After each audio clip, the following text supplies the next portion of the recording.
Hi, we are going to taste a Fiano. It's an Italian grape. It's very popular in Italy, particularly in the southern Italy. This particular grape has been grown in Puglia. Thank you. Puglia. The peel bit of the you can see in the map here. Right, so this particular one is a Surani. A what? A Surani. What's a Surani? That's just the name of the brand. Right, of course. Oh, yeah. Yes, of course. Yes. So here's a label.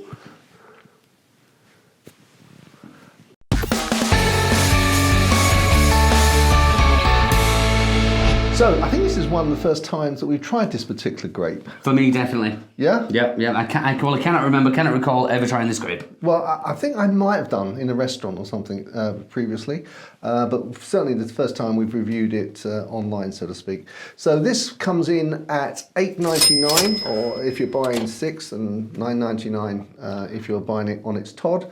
Available in the UK through the Majestic chain, but it may well be available throughout the world. So I like Italian wine. I do too, and I was quite surprised when it said $8.99 without flinching. Then, John, have you been working around this? Yeah, maybe. Yes, so much. Never seen you say $8.99 before. But actually, it's because that's not mega money, is it? It's going into the upper echelons, but it's not really. Yeah, lower end of the middle range, isn't it? Yeah. And it's a decent price, and obviously, you know, compared to the $3.99 one we tasted, of course. He always remembers that one. I always remember that one. And so everything has to live up to that. You know, it has to be that much better to get it. But anyway, it's not a stupid price. You know, we've had some that are 4 times this price. Of course we have, yeah. So let's go have a look at the colour, shall we? Let's go for it, John. Now I know that when we get round at the end of this video to giving the score, you're going to be really quite perplexed, because normally you score on the basis that you know what it should taste like. Yeah, there is that. But we'll so see. You're going to be scoring like me this time. Yeah, well. So colour. Very light. Very light. Almost. There's the hint of yellow is in there, but it is just a hint. It's just a tiny amount, isn't it? Yeah. It's fairly clear. Is what I can see from there. Yeah, you wouldn't even call it a straw colour because it's not yellow enough. No, orangey yellow enough. I think just that hint of yellow in there. Yeah, like you say, you couldn't call it. Maybe more a hay colour. Very light hay. Hey. I hate to do that then. I was just drawn in to do it. Okay, let's have a go on the old nose. Oh, yeah. It's quite delicate. Yeah. But interesting. But then looking at the colour, you would expect it to be that delicate. Yeah, I guess. Yeah. I mean, it's very floral. There's a lot of I don't think it is elderflower actually. It's a juicier kind of. Is elderflower not juicy then? No, elderflower's quite light. Yeah, but it has got I don't know if that's not a word to kind of describe, but it's like it gets you, you know. Right. It's almost in your face. You know what that is. There's your elderflower. It tells you, does what it says on the tin. This is a much lighter, more perfumey kind of floral. Yeah, and it is very delicate. I mean, you really have to concentrate. I mean, if you were talking to someone, you wouldn't smell it because you need to have the 100% concentration. All senses in there. Yeah. Well, so from that, I'm expecting this to be light in taste. The colour, the nose, delicate. Oh, we're tasting. Oh, do what? Oh, yeah, it's It's a lot more there than I thought there would be. It's almost like you don't have to. Yeah, I was expecting to be, as I said, very light. And whoa. And then I was struck by full on, wasn't it? Full on taste. I'm quite glad we did that, John. Yeah. Because I was now that's taken me back a little bit because I'm like, I was not expecting all that. Well, when I took the mouthful and then I was going, oh wow, this is really strong, and I started to breathe some air in, and I thought, I don't know if I have to do this or whether this is going to make the taste even more powerful and spoil it. But not like you're saying. This is touching parts of my mouth and tongue, coating them nicely. Getting every little bit in there with a power of flavour. But what is the flavour? I'd say I couldn't depict a fruit other than say stone fruit. I'd say the stone fruit. There's also there is definitely something in there. For me, it's a little bit. For me, it's reminding me, and this is not one of almost like almonds or Brazil nuts.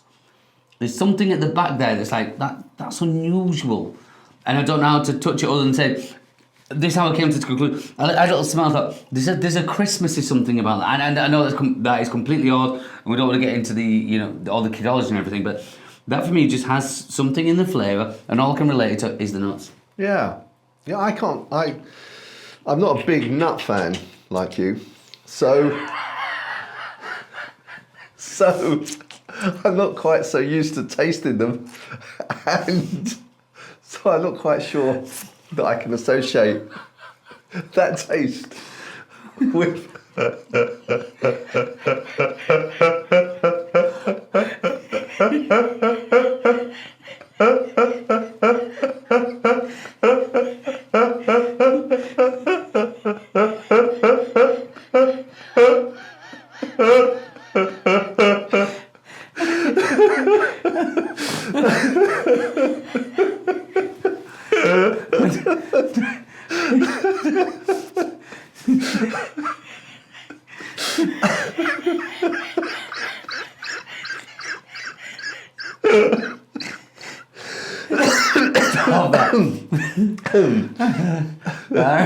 So, John, I may or may not have had more experience with nuts, but I definitely. Stop it. So there is definitely something at the end there that I can't identify, but I'll bow to your. I can't say it now. I was going to say oily nuts.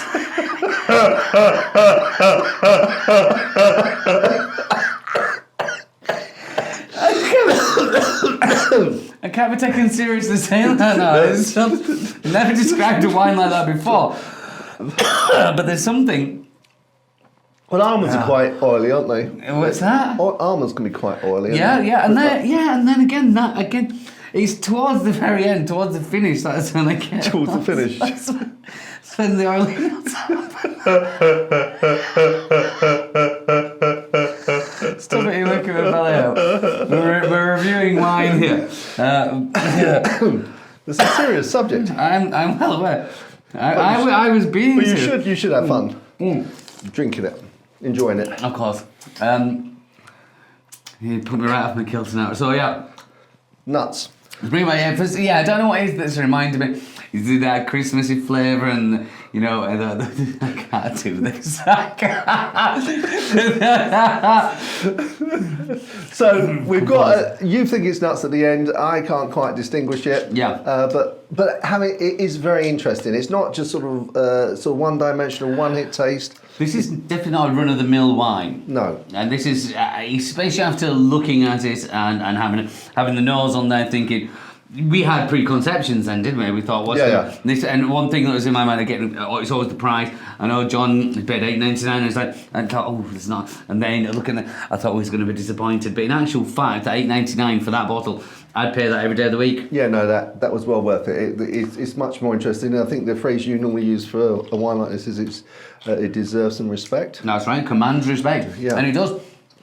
This is something that you want to pay a little bit more attention to. This is not something that easy little drink. It is easy drinking, but it's got something about it where you actually think, oh, hang on, that's a bit different. What is that in there? And that for me is the telling of a good wine. Yeah. Yeah. Well, yeah, you can see. Okay. Well, let's move on to pairing, shall we? Let us. Are you ready with the cheese? Yeah, I'm going to go straight. I'm going to go straight in with it. Now, this is going to need something that's going to take on that nuttiness.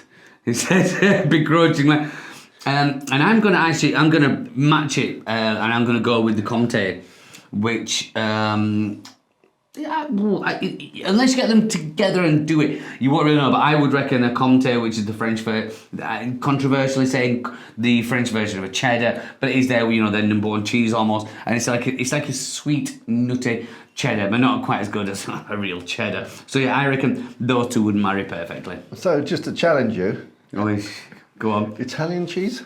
Italian cheese with that? You're gonna have to have something that's got power. I'm not gonna. I'll probably go for something like a pecorino, but the Romano, because they got pecorino sardo, pecorino Romano, just two different pecorino. And the Romano do tend to be the stronger, more powerful, like a Parmesan, but I say better. Oh, really? Really, I'll bring you some to try, John.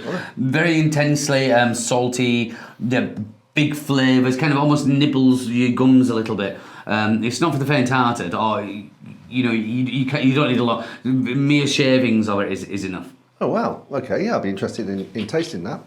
In terms of food, obviously it's a white wine, so it's going to go with a lot of fish, but actually, just to be a little bit different, I really would fancy a pizza with. So I don't mean a sort of American-style pizza, I mean an Italian-style pizza, sort of fresh ingredients. The proper one. Yeah, absolutely. Yeah, I think that would really go very well with this. There's just enough sort of acidity in there to cut through, and with some fresh sort of thyme and rosemary on it, that'd be great. Yeah, I can definitely see that. I say away from the American pizza. Yeah. I know I say this a lot, John, but every time you talk about the matching of food, I could go for it. Yeah.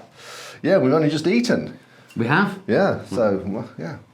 Must be good wine to make us think of food again. Oh, yes. Must be. Right, so let's move on to the score. Right, okay, yeah. I'm good with it. My score is already in my head. Again, I don't know if that was a surprising one for me. It took me off just blindsided me. And as such, and because I don't know what that particular grape should taste like, so I don't have any background on that, I am going to give this, in my opinion, a healthy, yep.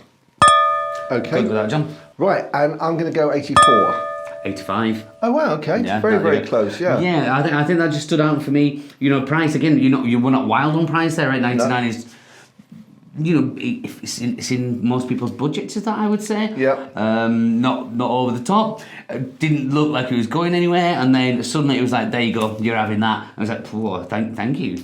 Yeah, I think mine actually. We've been tasted a few during this session, producing other videos, and we tasted one that was considerably cheaper, which I gave a score of 83. And I think that obviously the price was just that much more, and I was thinking, well, it is better, but it's more expensive, and therefore, and I think that's why. I think if I hadn't had that one, I think it would have been more like 86. Actually, thinking about it now. Yeah, but I think this is again, we come down to how many times we had this where it's subjective, and what you take into consideration, what I take into consideration could be two different things. So this is why we have this, and other people might think completely different to what we're thinking. Of course, you maybe have completely. And if you do have different views, then drop us a line in the comments and let us know. And again, if you think it should be paired with different cheese or different food, we'll be interested to hear your views. Okay, well, that's another one we've wrapped up. Yes, brilliant. Fantastic, really enjoyed that one. Guys, we really both our glasses are more or less empty. They're empty. I think that speaks volumes, John. It does speak volumes, yeah. Until next time, guys, chin chin. Chin chin.